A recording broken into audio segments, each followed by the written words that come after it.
Boutique bijoux d'or Mossi Elengi.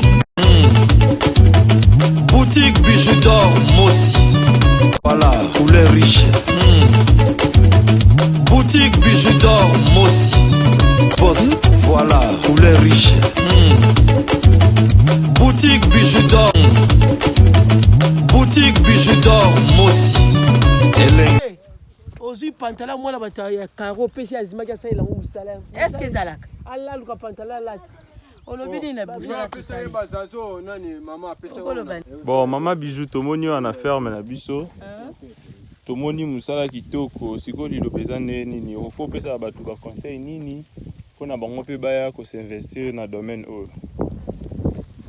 OK, d'abord bonjour. Lilo pesa ka ke na domaine o eza nango pe facile penza te eza ka ke il faut ko za na molende puis ko kuta na bato malamu. Parce que so kuta na ona bato malamu te.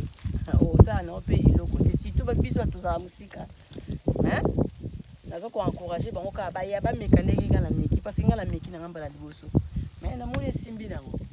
Eloko olobia te ba ya kaka. Merci.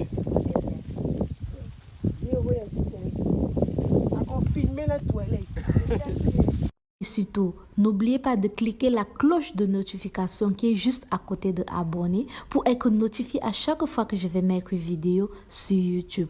En faisant ce petit geste, vous m'aidez non seulement et aider aussi ma chaîne à grandir. Alors mes abonnés, alors mes loulous, je compte sur vous. À bientôt.